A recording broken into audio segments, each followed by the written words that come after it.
अगर एक ही परिवार की 4 पीढ़ियां इस देश की सेवा करने के लिए आतुर है, तत्पर है, तो इस मां भारती की तरफ कोई भी दुश्मन आंख उठा करके नहीं देख सकता। सफल विद्यार्थियों से आपको मिलवाने का जो सिलसिला है वो जारी है और आज के हमारे इस वीडियो में हमारे साथ में है ज्योति बघेल, जिन्होंने अपने पहले अटेम्प्ट में एफकेट का एग्जाम क्लियर किया है।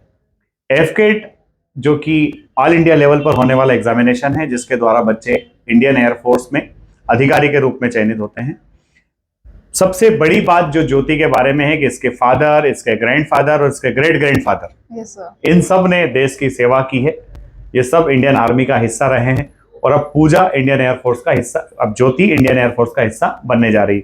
ज्योति जब 3 पीढ़ियां ऑलरेडी फौज में सेवा दे चुकी है, तो फिर आपको ऐसा क्यों लगा? कई बार तो चीजें करते करते मन भर जाता है। जैसे आजकल देखने में आता है कि जिस प्रोफेशन में ऑलरेडी फैमिली होती है, कई लोग ऐसा चाहते हैं नहीं नहीं हम अपने बच्चों को इस प्रोफेशन में नहीं भेजेंगे, किसी दूसरे प्रोफेशन भेजेंगे।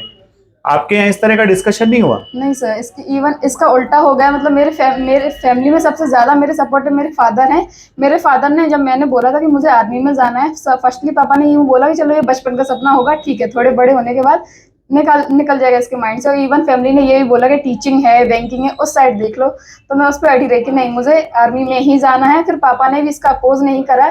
इवन पापा ने इतना ज़्यादा सपोर्ट करा कि 2019 में first time women military police की निकली हुई थी, उसमें पापा मेरे साथ मेरा फिजिकल दिलवाने गए थे और मेडिकल भी दिलवाने गए थे, और रिटर्न वगैरह सारा पापा ने प्रोसेस करवाया था कंटिन्यू।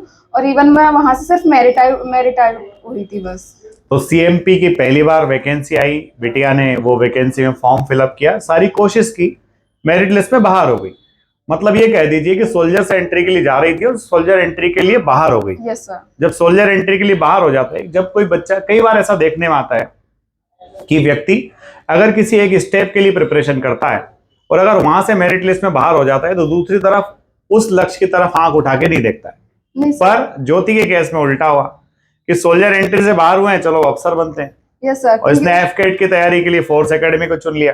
यस सर, क्योंकि उस टाइम मेरी एज 21 में कंप्लीट कर चुकी थी और मैं सोल्जर के लिए ओवर एज हो चुकी थी। पर जैसे ही मैं मेरिट आउट हुई थी सर, मुझे थोड़ा मतलब ईगो हर्ट या जो भी था वो हो गई, जिद पे आ गई मैंने कहा अब मुझे हर हालत में यही यूनिफॉर्म चाहिए। इवन मेरे पेरेंट्स ने भी बोला कि दूसरी और भी देख लो, मेरे भैया वगैरह बोलते कि तुम इतनी प्रिपरेशन कर रही हो, आईएएस कर लो। मैंने कहा नहीं करूंगी, तो हर हालत में मुझे सीडीएस ही चाहिए। और तो फिर उसके वजह से फिर मैं यहाँ पे फोर्स डिफेंस एकेडमी में आई और यहाँ से मैंने सीडीएस की प्रिपरेशन भी कर रही हूँ सर, और एफकेट का भी। अब आई होप कि नेक्स्ट बार सीडीएस भी निकल जाए मेरा। एफकेट तो इसने निकाली। देखो, भारत की बेटियां जब जिद पे अड़ जाती हैं तो वो अपना लक्ष्य हासिल करके ही मानती है। और इसने जब सीएमपी के मेरिट लिस्ट से बाहर हुई, आ गई, एफकेट के लिए, सीडीएस के लिए ज्वाइंटली प्रिपेयर किया और पहले अटेम्प्ट में इसका एफकेट क्लियर हो गया और अब कह रही कि इस अटेम्प्ट में सीडीएस भी निकाल देगी। ज्योति, मैं तो कहता हूँ सीडीएस निकले उससे पहले रिकमेंड हो जाएगी, तो अगर अच्छी तैयारी करेगी तो। यस सर, लेकिन आफ्टर दैट सर फिर भी मैं सीडीएस ही दूंगी, क्योंकि वो मेरा आर्मी में ही जाना है। यस सर, मुझे आर्मी में ही जाना है। बड़े जिद्दी लोग हैं भाई। देखिए, किसी किसी से तो एक एग्जाम नहीं निकलता है और यहाँ लोग कह रहे हैं कि एक एग्जाम ये तो निकाल लिया पर मुझे सीडीएस के थ्रू ओटीए जाना है। यस सर, मुझे आर्मी में ही सर्व करना है। ज्योति, जब फोर्स डिफेंस एकेडमी आए तो यहाँ का कैसा माहौल लगा? सर यहाँ का मतलब एक छोटा सा इंसिडेंट था सर कि फर्स्ट डे जब मैं आई तो मेरा पहला लेक्चर था, वो लेक्चर सब मैन सर ने अटेंड करा था। उनको देख के मुझे फर्स्ट मेरा थॉट प्रोसेस उस टाइम ये था कि हाँ ठीक है कर लेंगे, लेकिन महेंद्र सर की टीचिंग को देख के ऐसा लगा कि हाँ एक लेवल है सीडीएस का और अच्छा खासा है, थोड़ा देना पड़ेगा। जब सामने वाला हमको 100% दे रहा है तो इवन कम से कम 90% तो मुझे देना ही चाहिए। और तो फर्स्ट लेक्चर में समझ में आ गया था कि पढ़ना पड़ेगा, झांकी वजह से काम। महेंद्र सर मतलब टू गुड सर, इतने अच्छे, एक सेकंड भी नहीं वेस्ट करते हैं सर ज्योग्राफी में। अच्छा, मतलब ये यूं कह रही है कि महेंद्र सर बहुत अच्छे हैं, बहुत अच्छा पढ़ाते हैं, एक सेकंड भी वेस्ट नहीं करते, तो हम लोग टाइम वेस्ट करते हैं। नहीं सर, टाइम वेस्ट नहीं सर, पहले टीचर जिनसे इंटरेक्ट हुआ था मेरा वो महेंद्र सर थे, और उनको देख के जब मुझे लगा कि इसमें बहुत ज्यादा इनपुट देना चाहिए मुझे और दूंगी मैं, वो पहले महेंद्र सर थे। उनको देख के ऐसा मुझे लगा। तो जनरली ये होता है कि जब आप जिस संस्थान को ज्वाइन करते हैं वहां के टीचर्स अगर डेडिकेशन के साथ पढ़ा रहे होते हैं और डेडिकेशन के साथ साथ जब उस पर्टिकुलर लेवल का नॉलेज आपको डिलीवर कर रहे होते हैं, तो वहीं से आपका माइंडसेट क्लियर हो जाता है कि क्या एग्जाम का माइंडसेट होगा और किस माइंडसेट के साथ मुझे पढ़ना है। तो ज्योग्राफी की बात तो वहां पर कंप्लीट हो गई कि महेंद्र सर बहुत अच्छे मिल गए आपको, उन्होंने बहुत अच्छा पढ़ा दिया।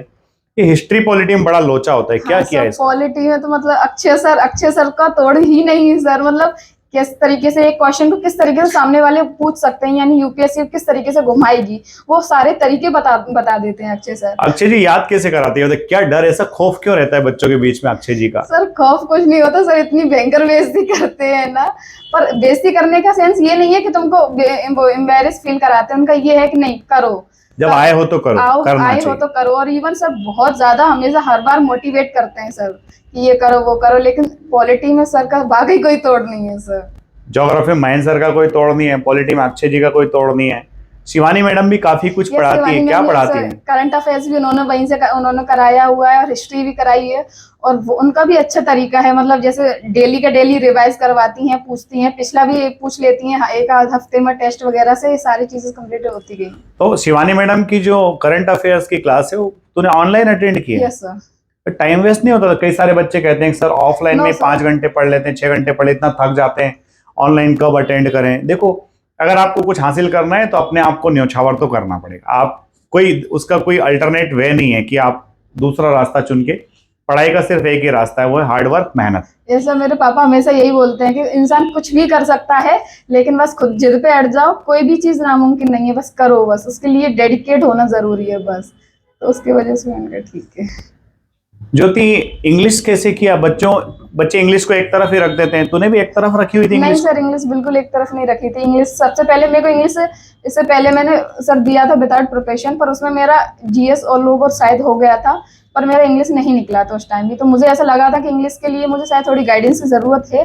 तो यहाँ पे जब मैं आई तो मुझे जब मैंने आपसे मिला उसके बाद मैंने इंग्लिश करा हुआ था, संजीव सर से भी करा है, तो इंग्लिश मेरा अब अच्छा हो गया है। तो करा कैसे? वही तो पूछ रहे हैं कि ये एंटोनिम सिनोनिम याद नहीं नहीं होते हैं? सर, एंटोनियम सिनोनियम्स आपसे मैंने करवा के लेट नाइट क्लासेस लगवाई है, रात को 12-12 बजे ये तक। जिद्दी बच्ची थी, ये रिक्वेस्ट करती थी मैराथन लगा दो, मैराथन लगा दो, और वो मैराथन लगती थी तो ये बकायदा उसको अटेंड भी करती थी। और ऐसा नहीं सिर्फ मैराथन ही, क्लास में शीट्स देते थे, उन शीट्स को सॉल्व करना और वो सारी चीजों के थ्रू हो जाता है। It's not so tough. मैं कहता हूँ डिफेंस एग्जाम की प्रिपरेशन अगर कर रहे हो तो सबसे सिंपल अगर कोई सब्जेक्ट है दैट इज इंग्लिश। मानती है ना इस Yes, बात sir. को? तो इंग्लिश सबसे सिंपल सब्जेक्ट है। आप उसको सिर्फ रोज रिवाइज करते रहिए, रोज आप उसके टच में रहिए। आप उसको सिंपल मान के एक तरफ भी मत रखिए और कठिन मान के उसको हाथ ना लगाएं, ऐसा भी मत कीजिए। आप जस्ट कीप इन टच, आप उसके टच में रहिए और एटलीस्ट 2 आवर्स, चाहे बंदा एनडीए का हो या फिर सीडीएस का हो, आपको 2 घंटे daily English. Yes sir, newspaper reading sir, newspaper reading तो भाई क्लासेस पढ़ना ही करवाते थे आप, और उस क्लासेस में भी करवाते थे, स्कूल में सीट्स भी प्रोवाइड कराते थे यार सर वो। तो टेस्ट भी देते थे क्या आप हाँ लोग? Sir, Sunday to Sunday test भी होता है, उसके बाद मंडे को ये जो मार्क्स कम होते हैं, क्यों आए हैं कम, वहाँ कमी करवाते, वो फुल फिल करवाते थे ऐसा। तो टेस्ट भी होते हैं हर संडे को। जब टेस्ट होते हैं एकेडमी में तो बच्चे को पता चल जाता है कि मैं कितने गहरे पानी में हूँ। कई बार बच्चों ऐसा लगता है कि मैं काफी पढ़ रहा हूँ और मेरा अच्छा परफॉर्मेंस होगा, जब पर वो टेस्ट देता है उतने मार्क्स उसको नहीं आते हैं, तो उसको समझ में आ जाता है कहाँ हम कमजोर पढ़ रहे हैं। और कई बार ऐसा भी होता है कि जब हम जिस लेवल से प्रिपेयर कर रहे हैं उस लेवल के हमको मार्क्स आते हैं, एक सेटिस्फेक्शन भी मिलता है कि हम जिस लेवल पे प्रिपरेशन कर रहे थे वो लेवल हमको सपोर्ट कर रहा है। ज्योति, क्या मोटिवेशन रहता है 5-6 महीने जब आप पढ़ते हो? कई सारे बच्चे कहते हैं सर डिस्ट्रैक्शन बहुत होता है, सर भटकाव बहुत आता है। तेरा क्या मोटिवेशन था जो डिस्ट्रैक्शन नहीं आया और अपन एग्जाम कर क्लियर? सबसे ज्यादा मोटिवेशन, या सबसे बड़ा मोटिवेशन मेरी लाइफ में मेरे पापा हैं।